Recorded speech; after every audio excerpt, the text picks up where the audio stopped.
Hi folks, and welcome to another episode of All-Star TV, where each week we bring our viewing audience another tidbit, fact, or piece of advice about their home, and really just try to keep you up to date with what's going on in the industry. I'm your host, All-Star Justin. Well, with the recent storm activity in the Twin Cities, we've had 3 or 4 waves of storms come through. There's a lot of homes that have been damaged and affected by those storms, and a lot of our homeowners really are calling us and saying, what do we look for as far as damage goes? What do the storms actually do?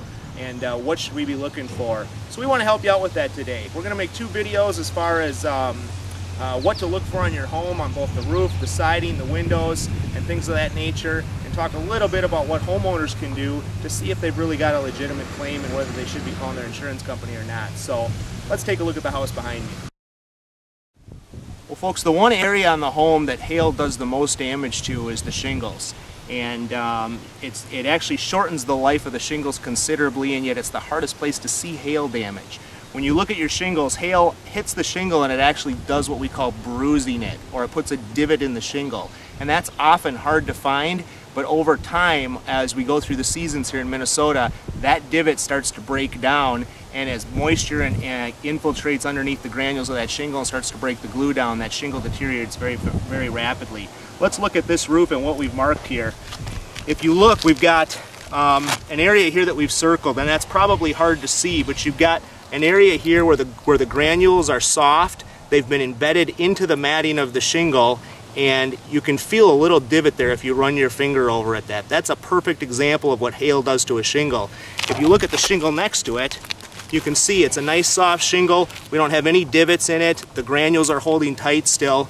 And yet you come up here and you've got a great example right on the edge where the rocks are starting to come off. You've got a divot in the shingle, and you've got what we call a bruise, and that's what you're looking for.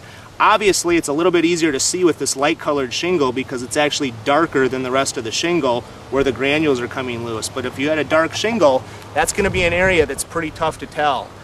Bottom line, folks, if you've got collateral damage on their home, if you've got damage to the soft metals, you want to call your insurance company, because your adjuster's trained to find those divots in the shingle. He's got a trained eye for it, and you want to make sure that your shingles didn't get damaged by the hail that came through. And if they did, your insurance company wants to put a new roof on for you because they want to protect their investment as well.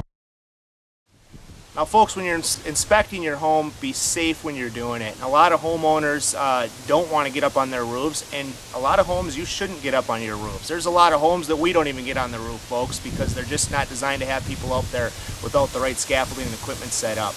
An easy way to see if you possibly have some roof damage to your shingles is just look at the downspouts and where they drain out. After a storm, when those divots hit the shingle, you'll see a lot of those granules wash out through the gutters, and you can see we've got a whole pile at the end of this downspout. That's a great, easy indication that the shingles have damage, and you don't even have to get up on your roof to look at it. Folks, there's a few pointers on what to look for on your home. Hopefully this helps as you do your own inspection of your home. And a couple key pointers to remember. Your insurance company wants to replace what's damaged on your home. And storm claims do not affect your rates.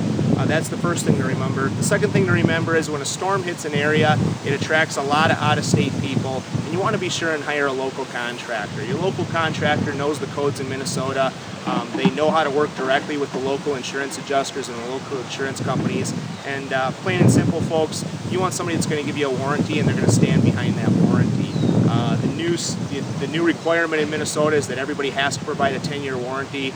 Obviously, that 10-year labor warranty only applies if that company's in business in your area for 10 years. And a lot of the guys that come in from out of town, they're here for a brief period of time, and when the storm's over, you know, they head back out of town and they close their business down here. So be sure you're interviewing the right people, be sure they're a local contractor, and file a claim if you've got any kind of damage, because your insurance company wants to get that replaced and protect their investment as well as yours. We'll see you on another episode of All-Star TV.